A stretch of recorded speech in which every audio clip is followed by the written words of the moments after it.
Did you know the risk of cancer does not stop at the scene of the fire? Firefighters are constantly exposed to diesel exhaust fumes and other airborne toxins that get trapped inside the station, leading to cancer. Protect yourself with MagneGrip. Through the combination of MagneGrip exhaust removal systems and AirHawk air purification systems, only MagneGrip eliminates 100% of all cancer-causing toxins within the station. Learn more at magnegrip.com. In the world of firefighting and public safety, reliability is key. That's why for over 2 decades, first responders nationwide have trusted the Fire Store as their go-to source for essential equipment, apparel, and accessories. From top-of-the-line firefighting gear like helmets, boots, and thermal imaging cameras, the Fire Store has it all, tailored to the specific needs of our heroes on the front lines.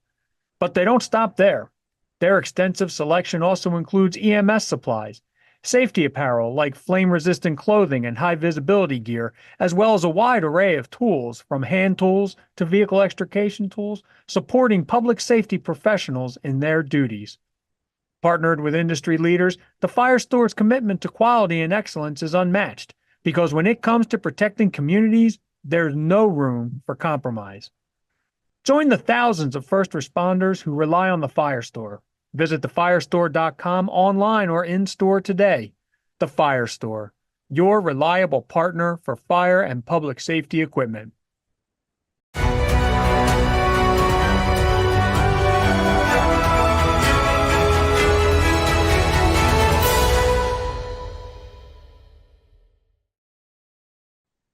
Greetings. Welcome to the Women in Fire radio show. Today we'll be talking about therapy and support dogs of the fire service.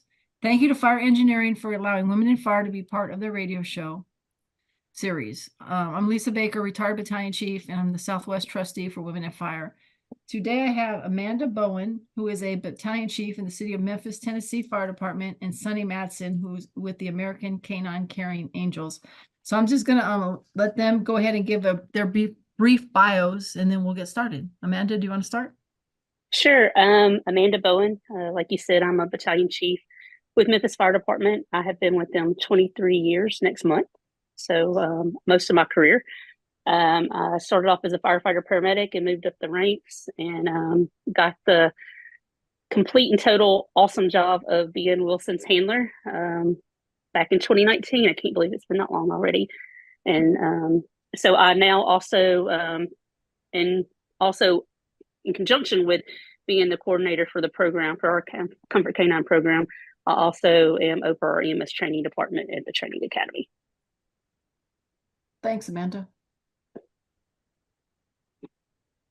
I'm Sonny Madsen. I am the founder of Canine Carrying Angels, Therapy and Service Dogs, and also just basic obedience. And we've been around since about 2011. We were the first organization in the history of the United States to use a trained, certified therapy dog at a fire station. And we've continued to work with the fire departments and first responders ever since then. And we have found a huge value in the therapy of a therapy dog. Thank you for that. So how did the idea of therapy dogs in the fire service actually develop? How did it become because right now, if you read anything online and stuff, there's more and more agencies that are trying to actually start a program with therapy dogs. I know for me, it was 2018, and we'd actually had a town hall meeting with our chief, Chief Sweat, and we had just had call after call after call after bad call, and I was seeing these guys struggle, and it was really hard to watch because some of these guys we were kind of close with, and we lost several of them. They left the job. Let me rephrase that. They left the job due to the traumatic issues they'd been through and the things they'd seen. And I knew how I am about my dogs and how much I love them. And I was like, man, if we could get something like that going. And so I went to Chief Sweat after the town hall meeting. I said, Chief, could we do this? Could we start a program?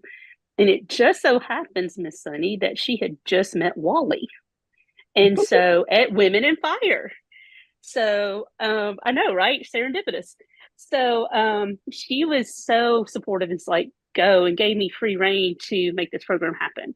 And that's how we got started. So very quickly on that, we tried my German Shepherd. He just didn't particularly like it. And so we talked about doing like a rescue dog. And we just weren't sure. And Chief Sweat's like, well, how about we try and find a doodle because of the hypoallergenic properties they have.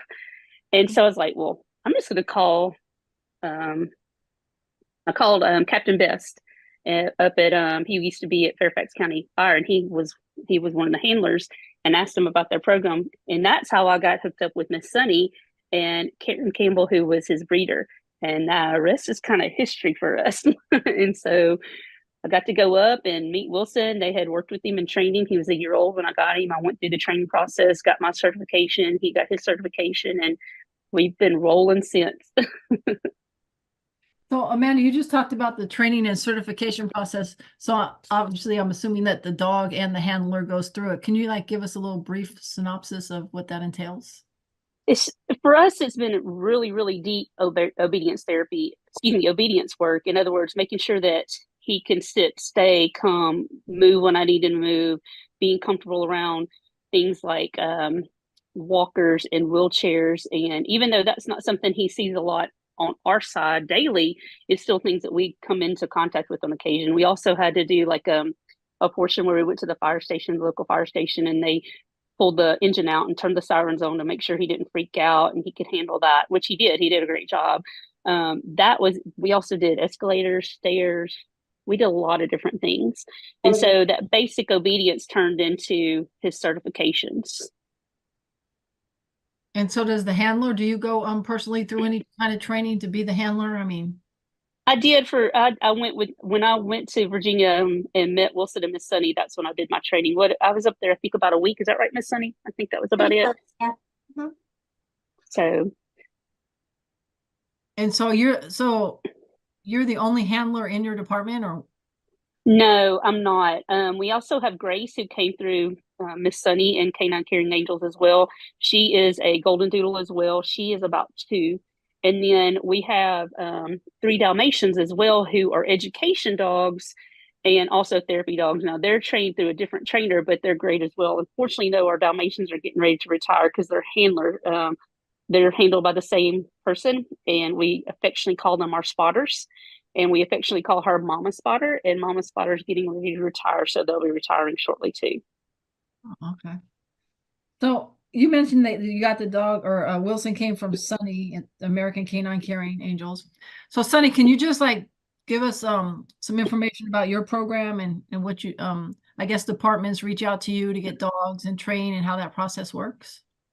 Yeah, so we get a lot of calls. It was great when Captain Buck Best, when he was with Fairfax, he was the first one to ever start. He really is the one who lit the fire for the Firehouse program. I wasn't sure if that was okay. But he reached out, and honestly, I think he was very at arm's length to begin with, just to make sure that everything was done properly. And then shortly after that, he wound up getting a dog that he used with the fire department as well. But the purpose, we have a couple of different programs, and the one in Fairfax was the first one, so we've learned a lot. Amanda is fantastic because she has Wilson with her all the time. She is the primary handler, and we have found that that is the best program versus just having a firehouse dog that's at a fire station and has multiple handlers, because when you get too many cooks in the kitchen, you never know how it's going to come out. So our program of choice is always to have a primary handler that comes down, learns the training when we place the dog, goes through everything that Amanda said. It's a long day. It's like an 8-hour day for the actual test.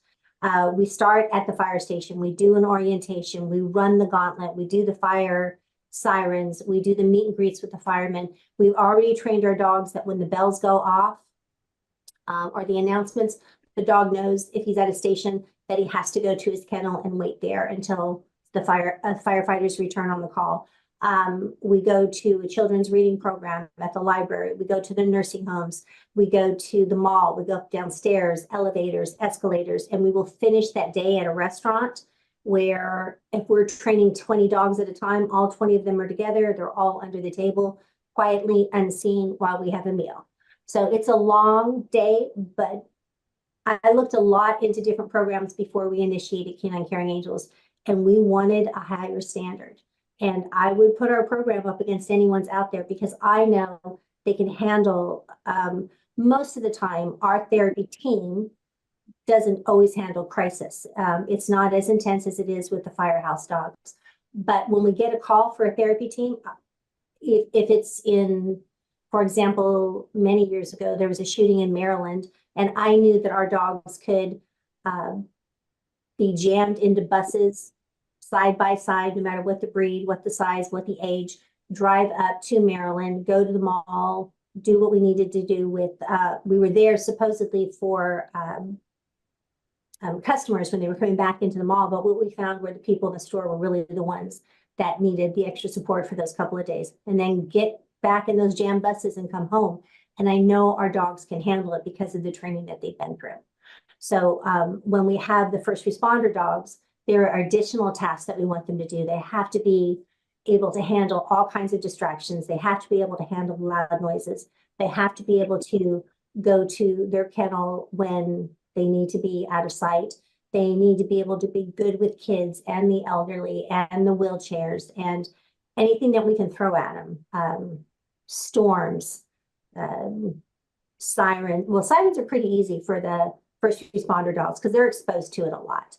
But it's all in how they handle it. And if there's any level of anxiety, then we know we need to work them through that. So we do all of that before we put them together with the firefighter. So really, when the firefighter comes in, it's almost like a turnkey process to a certain extent. They just know how to need to know how to maintain the training and how to communicate with the dog so that they can work together as a team.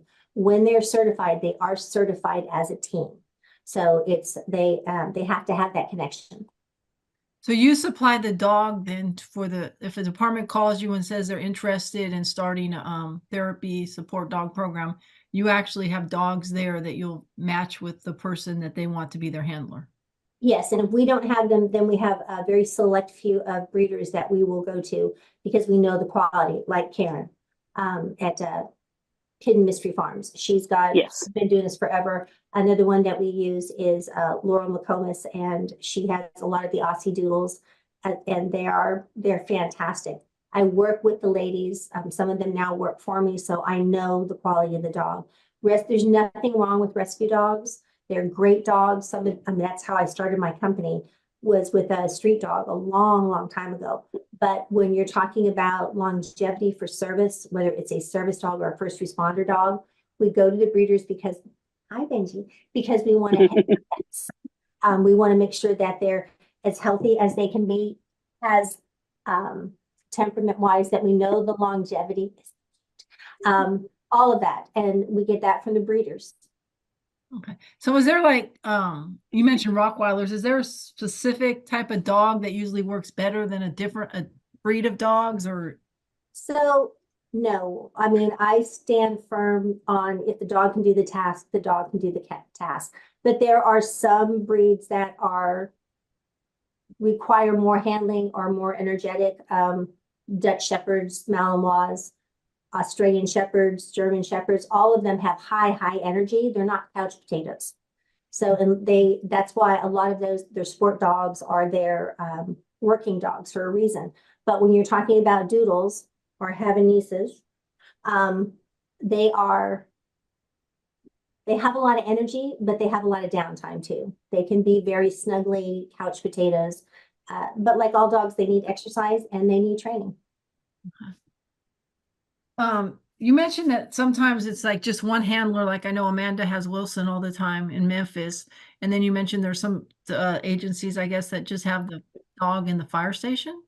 Yes. And I prefer to have a primary handler and then a secondary handler. You always need a secondary handler in case you go away on vacation, you get sick, anything like that. You want to have a backup. But we do have one in California, El Cajon, California, and they've been extremely successful. They've got 2 or 3 of our dogs out there now. But let me tell you, when we go down there to train, we are training 25, 30 firefighters all day long, every one of them. And they've got a great attitude, and they've been amazing with Yara and the Jack's, the other dogs. But as a rule, I still normally like the primary handler and the secondary handler. And then the dog can go home with that primary handler when they want to. They get the right amount of downtime as well. So, have you seen or do you feel, I mean, obviously you've seen, that therapy dogs help with people opening up, like with mental health issues? We've briefly talked on the subject of traumatic calls and such. So when they see a dog, do you think some people that are like going through something because they've been like a firefighter, for example, has been on a really traumatic call and you know it's bothering them, but there's still that macho kind of attitude in the fire service that I'm fine, I don't need anything. So do you think when a therapy dog or support dog comes to the scene, do you think that helps the person kind of open up? Like they obviously they see the dog and the dog kind of gravitates to people, but do you think the person after that kind of shield comes down or no? Absolutely. I do. I know Yeah. Amanda has probably a ton of stories. Well, I'm just thinking very specifically. We had a apartment fire last year, and unfortunately, we lost some children in it. And we got on scene, and it was so somber, just like you said. Everybody's, you, Lisa, you know how firefighters are. You know how our sense of humors are, and there was none of that. It was extremely quiet, and so we get on scene, and Wilson does Wilson's thing, and he kind of makes his way to everybody. That's just kind of how he is, and he goes around and sees everybody. And I can't say that it was because of him, but I will say that I noticed that by the time we got ready to leave, they were being more of a firefighter. They were laughing, they were cutting up, and you could see you could literally, in my opinion, feel the tension release. You could feel it coming down. And so much so that the police officers who were helping us block the scene and stuff were like, "Hey, can we pet him? Can we see him?" And they were being, I don't want to say treated. They were being affected by Wilson being there as well. It's a very, very visible, palpable thing on a scene. It really is. It's amazing to watch. It really is. So were you going to add something or? Well, I was going to say Amanda probably has a ton of stories. She sees it more first up close and personal than I get to once the dogs leave. But I know that a good therapy dog always knows who's in need. They make like you said with Wilson, they make their rounds. And I have a dog that works with victims of human trafficking, and I have seen her hone in on the person that is needed all the time. The beauty about therapy dog is, and especially if you're macho, if there's a language barrier, whatever it is you don't have to have a conversation with the dog. You can just pet them, your blood pressure goes down, you start to relax, the anxiety starts to go away. And the dog just sits there and loves you, passes no judgment whatsoever. And I think that is huge, especially if you're in a moment of crisis and you can't express how you feel. You don't have to with a dog. And I think that's why they can be so monumentally important at that time, because they take that stress away. Sometimes a dog can do something for a person that another human being just can't do at that moment. And I can kind of attest to that. We had a pretty significant fire, I don't know, 6 years ago maybe, where we had multiple fatalities in a warehouse. And the next morning, the fire started at 11 o'clock at night. And the next morning, probably about 10 in the morning, all the same crews were pretty much still there. I'm not even sure who showed up with the dogs, but they had therapy dogs, and people were like, at the start, the machism, these dogs can't be over here, this is, they get the dogs away from here kind of thing. And then they're like, no, they're therapy dogs. And you saw these, the people that were in there removing the bodies and stuff, kind of how Amanda was saying, there was like this somber feeling, and it's like, I can't believe this happened kind of thing. And then once you see the dog, and I personally, I could attest to it, you see the dog and it's just like, oh, look at the dog kind of thing, kind of like when you see a baby. I mean, like correlated to like, oh, look at the dog, and the dog, you're right. The dog kind of knows who to gravitate towards. Yeah. So, yeah. Well, I jokingly, actually, it's not really a joke. People ask me all the time, how do I know my program works? And it's hard to quantify sometimes, and it's hard to put that into words sometimes, but this is the one thing I know. And you saw this down at Women in Fire in Orlando. If I walk in a room or into a fire station and I don't have him with me, it's not, hey, Chief, or for those who've been working with me a long time, hey, Amanda, it's, where's Wilson and why do you not have him with you? And that's how I know beyond a shadow of a doubt that it's working, because they look for him. They'll come into my office, hey, Chief, can I pet Wilson? And of course you can. Here he is, but that's how you, for me, I know it works because of that, So I don't even know how many of you guys in fire, women in fire, knew my name, but y'all knew Wilson. I didn't. It was the Memphis girls. That's right. That's okay. We'll take that too. The Memphis girls are so I mean, we talked about the dogs and stuff, and I mean, is there any liability for departments having the dogs, or is that worked out prior? Like the temperament of the dogs, I'm sure, is tested prior, and you're not going to put a dog that has the Correct. possibility of being like Right. But, I get the privilege of working with our Tennessee Task Force One, our urban search and rescue group, prior to becoming Wilson's handler and training dogs with them. And Deborah Barnett, the coordinator, always told me any dog, any day. And a dog is still a dog. Now, the training they go through, the temperament testing they go through, the training the handler goes through are all things that go into play to help prevent that. Not only is Wilson certified through Canine Caring Angels for therapy work, or comfort canine work, as we try to call it, but he also is trained and certified as a canine good citizen through the AKC and an urban canine citizen through the AKC, which just adds layers of training and testing so that we know he's capable of doing these things. And I'll be very honest with you, if something ever happened with Wilson, I'm immediately taking him to the vet because I'm going to want to know what's wrong with him, because that's just not Wilson. That is so not my dog. He's just, you've met him. He's just not, that's just not him. He's just like a big puppy, even though he's not a puppy. Yes. Like a big puppy dog. It's not a puppy. He is. That's right. That's him. A big 65-pound puppy. So, Miss Sonny, go ahead, Lisa. I'm sorry. No, go ahead, Matt. Go ahead. Oh, I should just ask Miss Sonny if she had anything to add to that. Yeah. No, I think it's the same thing that we do with schools or the sheriff's department or any of those places. We always recommend that they get medical insurance for the dog for exactly that reason. It could be that they stepped on something, they caught their nail. It's always better to just be over prepared than to be under prepared. And most of the time, if you feed your dog, you groom your dog, you do the snout to tails and things like that we teach you to make sure you're going to have a healthy dog that's going to last a long time. But it's just better to be safe than sorry. And then for some of the fire stations, they require liability insurance in addition to, because a dog is still a dog any day. And it's usually not very expensive. There are a couple of programs out there. It usually runs you, I think, anywhere from like $400 to $600 a year. And some of the fire houses that we work with have to have that in addition to, and others have not required it.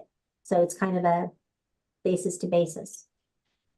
So with the, I mean, I think we could all agree that within probably the last 3 years now, mental health is being seen more as something that needs to be addressed prior, yes, or, have things in place, policies in place, procedures in place to deal with mental health and try to, address it even maybe before something happens.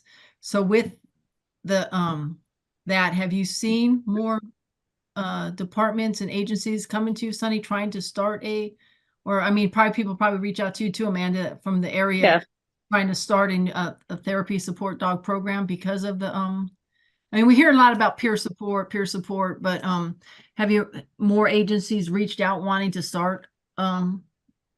therapy? Yes. It's definitely increased. And for us, the phone has grown a lot more since COVID. After COVID, it seemed that people were just much, much more aware of what a dog could bring, because they're starting to run into a lot of the therapy dogs. They're starting to see firsthand the impact that just having a well-behaved dog around that you can cuddle with for a few minutes, the difference that it makes. But our phones started ringing off the hooks during and towards the end of COVID. I can see that. Yeah, I get requests on our program probably every couple of months. So, and I'm glad to share anything I know about it because I believe in our program so much. But we get quite a few requests. Of course, Miss Sonny also brags on us a lot too. So she'll send the folks to us to ask about our protocols and MOUs and such. So, but I don't believe in reinventing the wheel. Captain Best was great and shared with me a lot of his stuff, so we were able to adapt it, and I'll be glad to do the same with what we have. And I mean, I know when I thought to do this topic, I was just kind of thinking that you see support therapy dogs just like kind of in the fire service. But I was recently in an airport and someone had a therapy support dog in the airport. And people Yes. were like, why do they have that dog here? And then this man was like really irate that his flight was with the gate agent that the flight was delayed, like it was her fault that there was weather that made the flight delayed. But the lady brought the dog over there and he calmed down. It was pretty impressive to see the guy kind of calm down with the dog. First he was like, oh, and then, the dog obviously knew the guy was irate because the dog sat there. And I was like, this is pretty interesting watching. So yeah, I mean, I think a lot of people probably do just think of therapy and support dogs. You see them a lot more now, I think, not even in the fire service. Am I right or am I wrong? You're right. And part of that is because they've done so many studies that actually prove as soon as a dog walks in a room, people's blood pressures and heart rate and pulses go down, and you immediately start getting a calming sensation. Now, of course, unfortunately, there's a caveat of if somebody's scared of dogs or whatnot. But I've even had a situation here at my academy, here at my fire department, where there's one person who's just not a dog person, and unfortunately was attacked by a pit bull at one time. But their attitude towards Wilson's changed over the years a lot, and not nearly as spooked or anything. And so that's awesome to watch too. And he's actually been a very big supporter of the program. He's told people, I'm not a dog person, but I see where he does good for everybody else. And that says a lot in itself too. That's funny that you said that because I was not a very big dog person because I got bitten by a dog. And the incident I talked about, the warehouse fire, when the dog came, I was like, I was just standing there and the dog's like, I'm like, okay, this dog's not going to bite. And it was just like, ever since then, I'm like, okay. And then like with Wilson, it was like, okay, so it does. I think somebody that might have had a bad experience with dogs, Yes, they have a positive experience with the therapy dogs, kind of changes the outlook on the dogs and dogs. of course with Wilson. Well, and of course with Wilson, he's this big fluff ball, so he's not intimidating whatsoever. And that, I think that makes a difference too.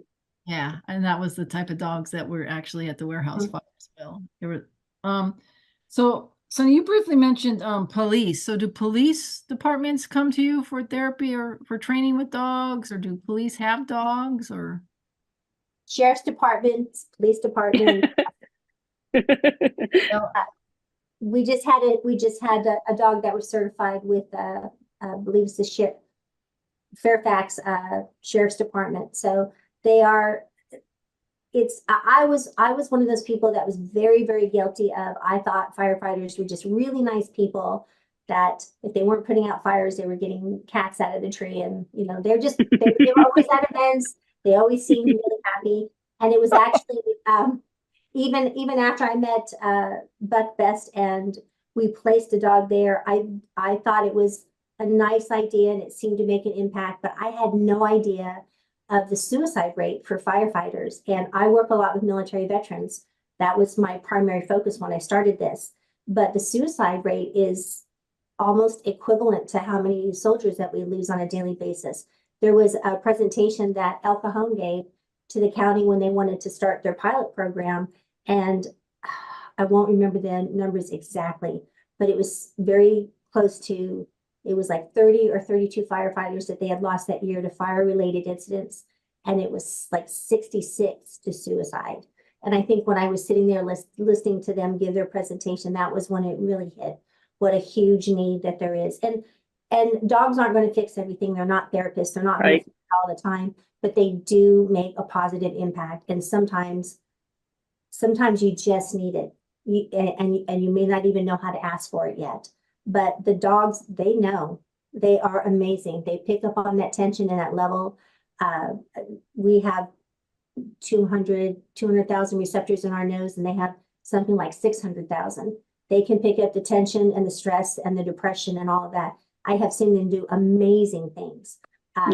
And so if we can place them with firefighters, first responders, and it makes a difference to even a fourth of that, it's huge.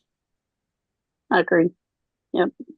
So Amanda, you have Wilson all the time. So what's a typical day with you and Wilson? Like, do you go on? So Wilson's pretty awesome because he has special permission not to take jujitsu, and so he goes with me to jujitsu in the morning before I go to work, and it's amazing because they're just as bad about him not being with me as work is. So if he's not with me for some reason, like maybe I have the day off for whatever reason and I'm not going to work and he's not with me, they're like, where's our mascot? It's hilarious. So a typical day is we're up by about 4:30. We hit the gym when we're going to do jiu-jitsu by 5:30. We're at work by about 6:45. And then we work till about 3:30-ish if things come up. We have now, as a chief, I have a SUV of my own, so he has a kennel. We load him up and we go. If anybody calls me at night, we will go wherever we're needed. Everybody, just about everybody in the department has my phone number. They know how to find me or get a hold of me, so we will go wherever. We've even unfortunately had some in line of duty deaths, and we have been there for those families and tried to be there during the services to make that difference too. And it's been amazing to watch that as well. And so he is just a good all around pup. With Miss Pat, I was speaking of our Dalmatians earlier, our spotters. Miss Pat does a lot of education work. And so her pups know how to stop, drop, and roll. They know how to low crawl. They know how to hit the button so the kids can hear what a smoke detector sounds like. And people will be like, can Wilson do that? I'm like, no, Wilson's just good for pets. So, but she has asked us to go with her sometimes on the public education training, just because part of what she does also is teach kids how to approach animals and approach dogs properly. And so we've been in those situations around special needs children, around hospitals, all those things. We have requests to go to the hospitals a lot during Nurses Week as a fun side thing to do. So we'll go there. Just about every emergency room around here, when I was still in the field, knew I had Wilson, and they're like, when are you bringing him to see us? So I had permission to take him into the emergency rooms for the nurses and the doctors, and they absolutely loved seeing him as well. And so it transposes so many boundaries. It really does. We're talking about the police officers. I've actually had several of our police officers say, hey, how do we start this program? And so I don't know how far they've gotten, but I'm hoping that they will be able to open that door and get pups of their own so that they can deal with these things too. Like Miss Sonny said, they're not an end all be all, but they sure start and they sure help with these things. So I'm sure, like, Amanda, you guys have policies and procedures or guidelines or something in place for Wilson. And you said, Correct. yeah. So how, in your union, right? So We are. Union is on board with this program.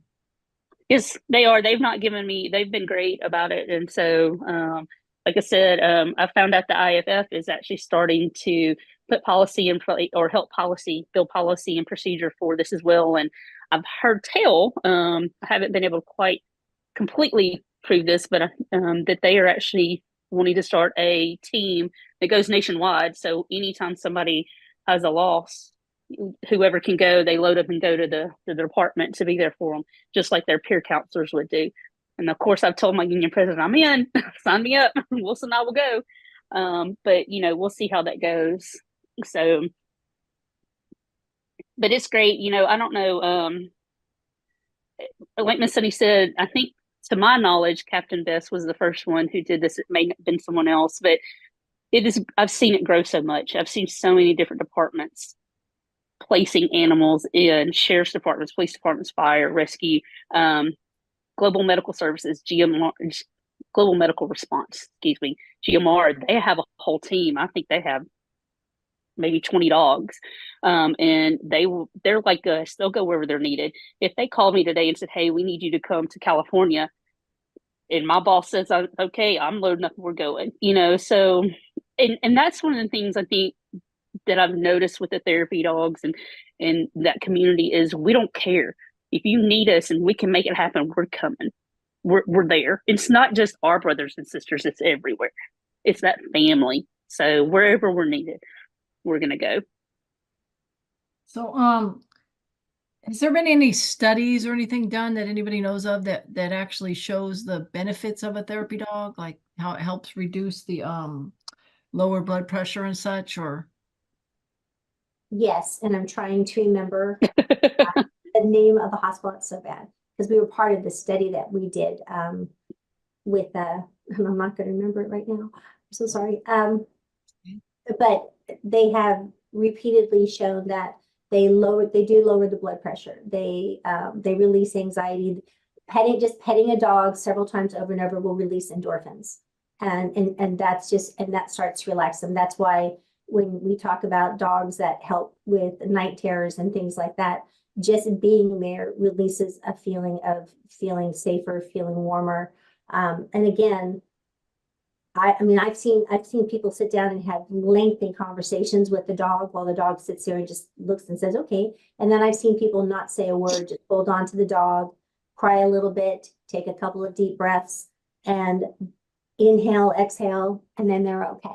And one of the things that we teach all of the firefighters and first responders when they're working with dogs are what we call a snout to tail.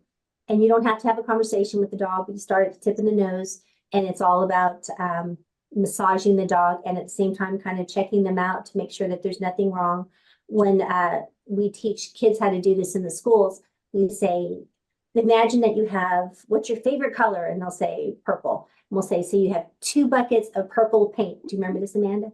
2 buckets of purple. Put your hands in the paint, and when you get done, your dog's going to be completely purple. And then you start with the snout and you just start to massage. You never take your hands off the dog. You're lifting the lips, you're checking for capillary refills, you're checking the eyes, the ears, and you're working all the way down on the dog. But I have done this repeatedly with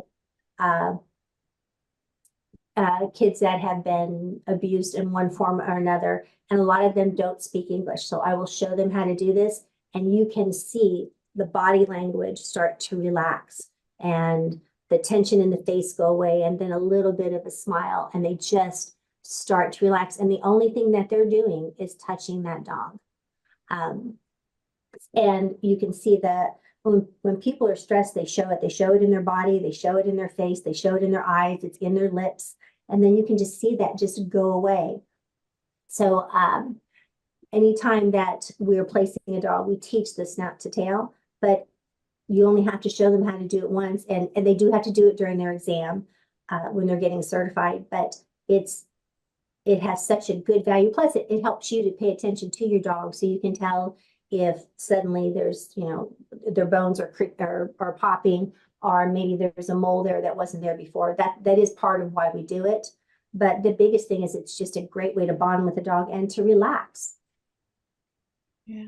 And you were asking about studies. The National Institute of Health actually has one, not specifically in the fire services, but on how it improves speed and accuracy and cognitive abilities. And also there was one, I was just looking because I couldn't remember either, Miss Sonny. The U.S. Department of Education's actually done a study as well on how it affects the kids in the classroom and relieves test anxiety and things like that as well. It even comes back to what you were saying, Lisa, about seeing them in the airport. A lot of that also is for people with flight anxiety. So that will help to calm them down as well before they go flying. Yeah. I have flown with my dog, and never have I ever had someone not come over and say, could I just say hi real quick? And that's even when I'm sitting in the plane and someone is sitting beside me. They just relax you. Yeah, they I agree. I mean, there's been studies done on why that is the effect of a dog on a person, or is it just that they're big fluffy animals or that look friendly? I don't have a Scientific. any study to back it up. I just know that the warmth of that body and the non-judgment of the dog and the way that they can just kind of look into you, it's almost like they look into your soul and they're just, I'm here, I'm not passing judgment. Tell me what you want to tell me, or don't tell me, and just pet me till you feel better. It just works. I think And the NIH study kind of gets into some of that, Lisa, talking about why is this working? What's the physicality and the psychological and physiological aspects of that? They kind of get into that a little bit. So to back up there, they even have the biological influences they talk about. So for one thing, it's I think Sonny mentioned this. They say that the dogs, actually seeing the dogs and being around them, help to secrete oxytocin to help, start decreasing all the stress levels and things of that nature. And I think, Sonny, you just made a good point. They're non-judgmental. So earlier we talked about mental health and the stigma and the machoism, or of people, especially firefighters, that I'm tough, I don't need any help or whatever. And you're right, non-judgmental. I mean, I think anyone will admit that when a call is traumatic, it's traumatic. Obviously, we know it affects people different ways, but I think any traumatic call is going to have some effect on everyone on the scene. But some are going to, talk about it, and then others. Amanda, you could probably talk about this. When we first came in, it was employee. I mean, you'd sit around the table and talk after, and they'd, "Oh, I'm fine, nothing's going on, great." Yep. And What's then, for supper? yeah, back to bed if it was in the middle of the night or whatever. Right. And then as mental health became more of a non-stigma, it's now some people would open up a little bit more, but some wouldn't. And then you still had the ones that would open up and the ones that didn't want to open up, saying, "Oh, you're just weak, we're tough, we can handle this." And so I think within the last few years, even not even only in the fire service, but you see it like Right. in anything where if I use the NFL, for example, where the guy had the cardiac arrest on the football field 2 years ago. The first thing the NFL came out and said is, "Hey, we got mental health counselors for all the people. We got this." I mean, and you see it in more and more occupations now, that when something happens, it's like, we got to deal with mental health right now, which is good. And it is good. And one of the unique things for me in my walk with Wilson is that I've never had anybody not just take to Wilson. It, even the biggest, toughest guys are always, "Oh, it's Wilson," and so that's always amazing to watch too, because he just he's not judgmental at all, but it just is amazing to watch how he just crosses any boundary somebody has. And even if you have a boundary, he's not going to let you keep it for very long, because he's a little persistent sometimes in a good way. But it really is interesting that even the biggest, toughest guy, they don't maintain that exterior, or even some of the girls I work with are pretty darn tough too and have that same mentality. And Wilson comes in, it's like, "Wilson," so just like everybody knows his name. So I think part of it, and it's just my opinion, that the dog, because, and Sonny, you said this, their dogs are non-judgmental. So it's like, I mean, you said you saw people sitting there talking to the dog, and the dog's just sitting there listening or whatever. So they're getting off their chest what's bothering them and such. And even though no one's really answering them, they're not being judged. So they're releasing what's bothering them, which we know if you keep that bottled in, it's just going to keep festering. So, I mean, you're right. I think it's the non-judgmental thing, that I can sit here and talk to this dog, and I don't have to worry about the dog's going to go and tell Joe what I just said, or how this call right, or something. Yeah. Yeah, we always I say agree. that the beauty of a dog is because they don't judge you. They don't care if you brush your hair. They don't care if if you had a bad day, you didn't have a bad day, you lost your job. No matter what's going on, they don't change. They love you unconditionally. And they're sitting right there, always right there. "I'm right here for you. What do you need? What can I do for you?" Mhm. It's a beautiful thing about a dog. I always laugh because when I leave my house, I will always forget something. So then I have to come back in. "Oh, I forgot my glasses." My dog is so happy to see me. And then I leave again. "Oh, wait a minute. I forgot. I got to get my water." I walk back in. My dog's like, "Where you been? I'm so happy to see you." And they're like that at the fire stations. They don't slow down. It's Buck Best told me a story when he first got Wally. Was Wally had boundary training, he wasn't allowed to go into the kitchen, and Right. when everybody would go out on a call, when they would come back, if they were going into the kitchen, they would stand in line and wait so that each one of them could come by and one way or another pet Wally, whether it was just for a second or get down with them, and then go wash their hands and go into the kitchen. But he said there was actually a line in the hallway because they were waiting their turn to pet Wally. I mean, yes.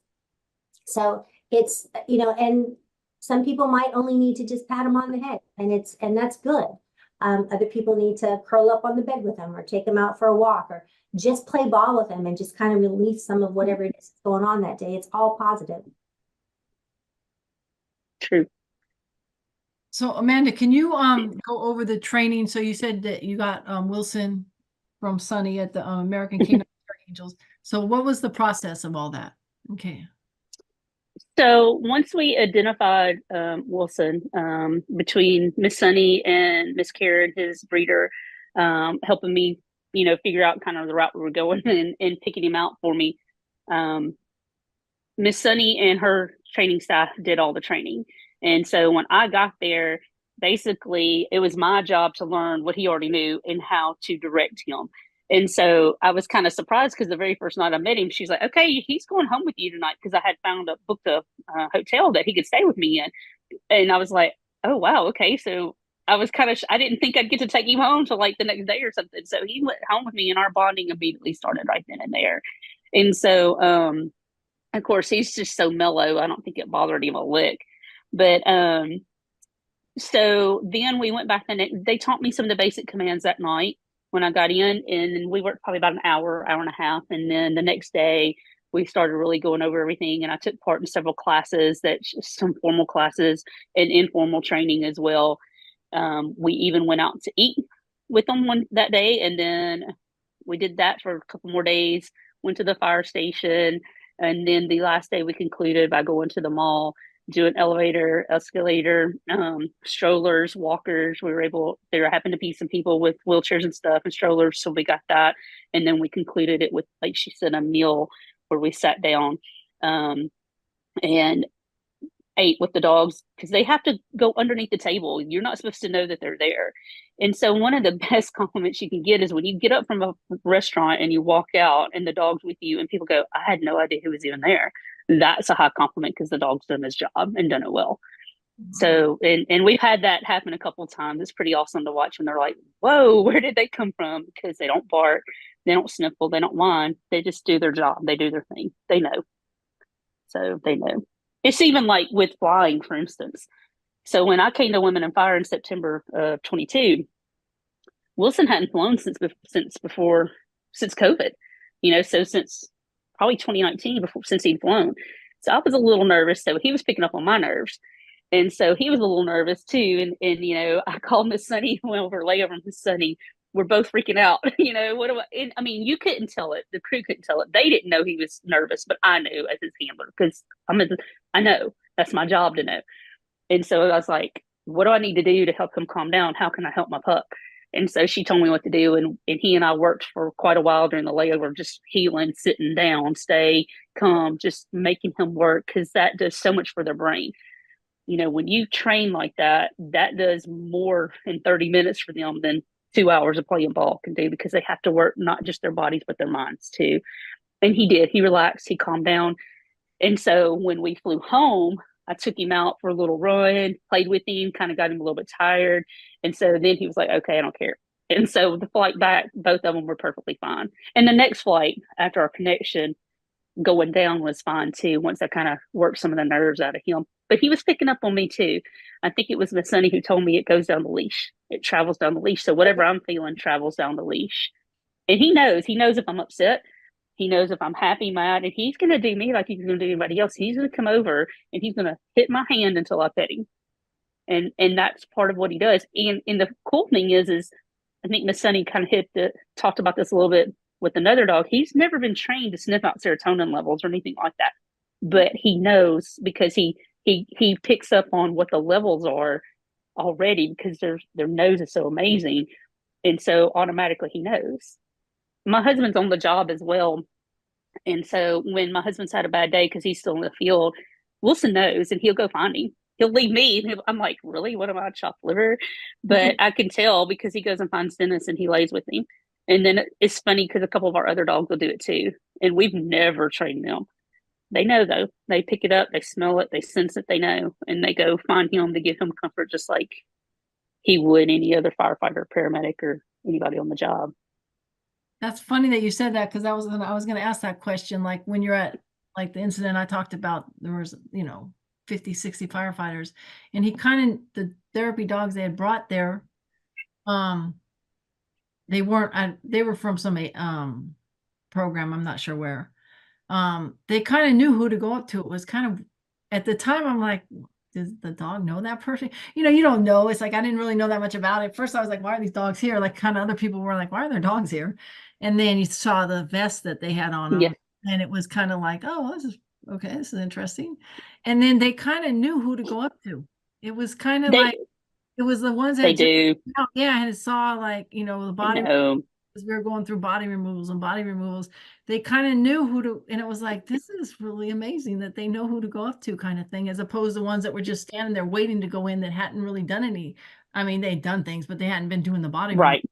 Like, wow, this is so they could. The interesting thing with Wilson to me is I've never taught him to do this. He does it on his own. And I don't know that, I'm sure there's other dogs that do it, but when we go into a room with a bunch of people, he goes up to each person. I mean, he makes a round and he may even make a second round, and then he goes to the person that he thinks needs his attention the most.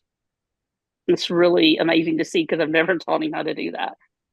So We found that. no, I'm sorry. no, go ahead, Sonny. I'm done. So after COVID, we take some of our therapy dogs into schools, and we teach them during mental health week that they have in the schools. We talk about first responder dogs, and we always talk about Wilson and Wally, and we've got some of the videos, so we show them all of those things. But especially after COVID, there's a classroom that I go into that my dogs will sit while we do a presentation. And then when we play the videos, we cut the dogs loose and they can just wander the room. And they will always, without fail, go to the kids that are having the hardest time. And I don't know these kids, but the teacher or the instructor will always say, I can't believe that. She really needs this. She just lost her brother. Her parents are going through a divorce. She's been real shut down since she's come back to school. The dogs know, and my dog will just go and lay at the feet of that person, or put her head on their lap. And I never have a conversation with those kids, not one-on-one, but my dog is doing whatever she's supposed to do. And it's without fail every single time. It's amazing. Yep. It's so amazing. So, I mean, and I could be wrong. Correct me if I've been wrong. I've been using the term interchangeably of a therapy and a support dog. Are they technically the same thing, or are they different? So there's an ESA, which is emotional support dog. That is not a therapy dog. An ESA is a dog that is your dog at home. You have a bad day, you come home, you hug your dog, you feel better. A therapy dog, for us, a therapy dog is a dog that has been trained in different therapeutic situations. They give and receive affection freely, and they are trained and certified as a team to basically pay it forward. So did they go through the one certification, or is it kind of like in the fire service where you have to have continually education, or does the dog not need? I know that sounds like a crazy question. No, we recertify our dogs. So for our regular therapy team, we recertify them every year. For the dogs that are at fire stations, it's a little bit different. They are working every day. Yeah. So we know that they're keeping their skill set tight, because if not, I'm going to get a call. So I know you will. Yeah. So I mean, like Wilson would never have to recertify. He's got his hours in. He's doing it every single day. But we have therapy dogs that, they volunteer maybe 2 hours a month. And they're very good, but we make them recertify every year. Okay. So that would be like an entity, like just some outside entity that has therapy dogs, as opposed to the fire service having Yes, we have a therapy team here. At one point, I think we had over 200 therapy dogs and teams. And then we have different locations throughout the country. So, and those are just normal individuals that have a dog that they've certified as therapy, that they go out and they share. So they're part of the therapy team. Okay. And then we have I'm sorry, Sonny. I was just going to come back real quick to, you were talking about therapy versus emotional support. Also recognize, Lisa, that there's a complete difference between a service dog as well. A true service dog is giving a specific need for their handler.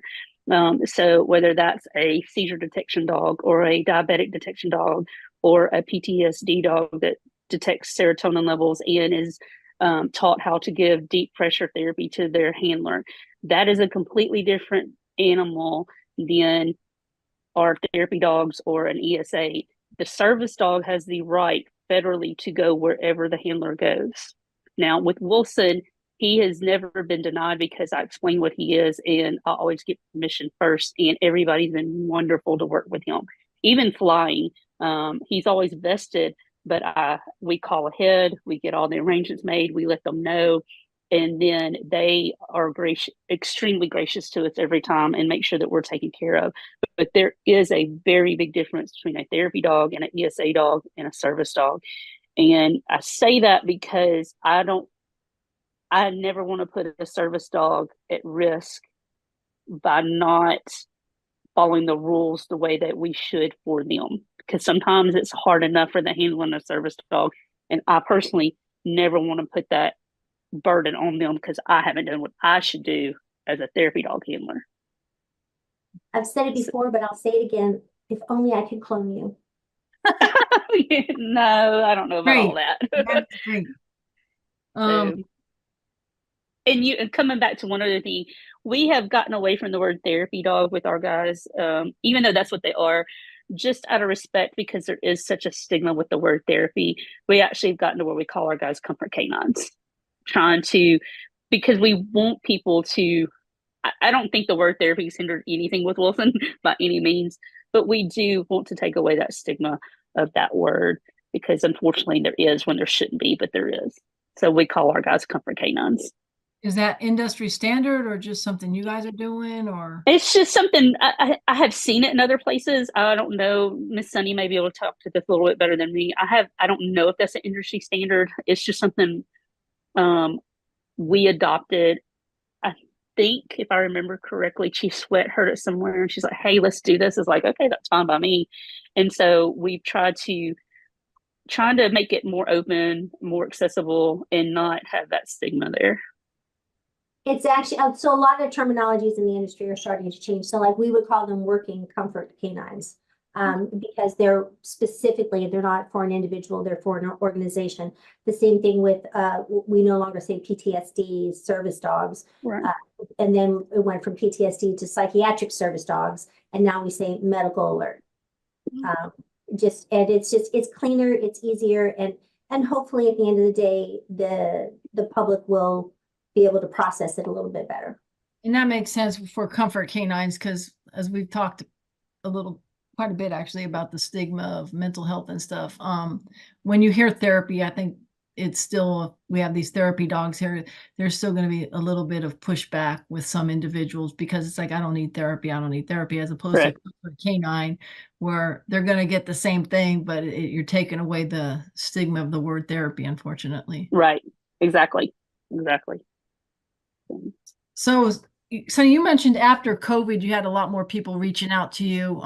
Was it other entities or fire service, police, every entity, or just? Across the board, but there were a lot of first responders. And I think it was because to a certain extent, so many people were shut in, and now they're having to go back out into the public. And if they were shut in and they had anxiety that was not dealt with, now they're going back into the public. And all of that is still there. That I think, it's a sad reason for the mental health to become even more to have more focus on it. But at least that was something that was good that came of it, because it's out there. You can't ignore it. To ignore it is dangerous, and it's nothing to be ashamed of in this day and age at all. It's just a byproduct of a lot of a situation that people have to deal with if they're first responders, and we should be able to do everything we can to help them. And for us here, it's the dogs. And think about it, the new terminology of compassion fatigue. We went through so much during COVID, and there were so many layers to things of how we were trying to make sure that we had all the PPE on and doing this and doing that, and the fear of the unknown. And then call volumes went up for just about every service, and it got so crazy for a little bit there that your first responders, just a lot of us got tired. You got worn out, and we did lose some compassion. And so having the dogs there helps to, for me at least, in my opinion, and in what Wilson does for me. When COVID was going on, I was actually a field lieutenant at the time, so I was making these calls with my guys. And so being able to come back to the station and have him right there, right then, helps to relieve that stress immediately for me. So I know it helped my guys too, because when I was in the station then, where my office was and my living quarters was way in the far back of the station, so they had a kennel for him up front, because if I left and for whatever reason didn't have him with me, they wanted him with them. And so they had a kennel for him up front so that they could easily put him up when they got calls. But they were the same way. As soon as they walked through the door, they got him out and played with him. And so I think it truly helped keep us human. I mean, I don't, and that may sound kind of bad, but I think it did because you know as well as I do, Lisa, it's not hard to get jaded in what we do. And I think that this helped to keep some of that from happening and help keep burnout from happening. That's, of course, my opinion. I can't necessarily, once again, quantify that or qualify that, but just watching what happens with Wilson is what makes me say that. I would kind of agree with you on that because the stress level, I think, in any fire department across the United States during COVID was up because of the unknown and how's it, I mean, especially in different parts of the country as well as, I mean, and you're right. It's like there was a lot of stress. There was a lot of bickering. There was a lot of, Yeah. of Not enough PPE, you know, those fears. Those were true, valid fears they and really, concerns. we're about out of time. Does anyone have anything they'd like to add? Just going to say, if I can help in any way for anybody who wants to start a program, I'm always here. I may not know everything, but I'll be glad to tell them my story and how I went about getting Wilson and how I went about getting this set up. And like I said, I'll share any of our protocols and MOUs and such as well. There's no sense in reinventing a wheel when you can take what we have and make it work for you. So what we've talked about today is that therapy dogs play a vital role in providing emotional support and comfort to various groups, including first responders and in some instances, citizens. They help. They're also known as now to take the stigma away. Sometimes they're known as comfort canines now. So I'd like to thank my guests for being a part of the radio show and thank Fire Engineering again for allowing us to be part of your monthly podcast. Thanks to all our listeners and members of Women in Fire. Follow us on Facebook and Instagram and LinkedIn and check out our website, womeninfire.org. And we will be having our international conference in September. Begins September 11th in San Diego, California. So we hope to see everyone at our conference. Again, thank you to my guests.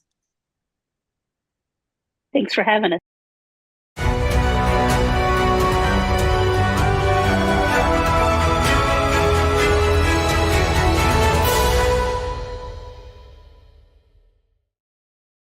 Did you know the risk of cancer does not stop at the scene of the fire? Firefighters are constantly exposed to diesel exhaust fumes and other airborne toxins that get trapped inside the station, leading to cancer. Protect yourself with MagneGrip.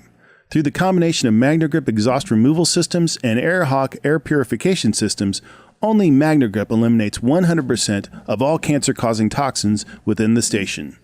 Learn more at magnegrip.com. In the world of firefighting and public safety, reliability is key. That's why for over 2 decades, first responders nationwide have trusted the Fire Store as their go-to source for essential equipment, apparel, and accessories. From top-of-the-line firefighting gear like helmets, boots, and thermal imaging cameras, the Fire Store has it all, tailored to the specific needs of our heroes on the front lines. But they don't stop there. Their extensive selection also includes EMS supplies, safety apparel like flame-resistant clothing and high-visibility gear, as well as a wide array of tools, from hand tools to vehicle extrication tools, supporting public safety professionals in their duties. Partnered with industry leaders, the Fire Store's commitment to quality and excellence is unmatched, because when it comes to protecting communities, there's no room for compromise. Join the thousands of first responders who rely on the Fire Store. Visit thefirestore.com online or in-store today. The Fire Store, your reliable partner for fire and public safety equipment.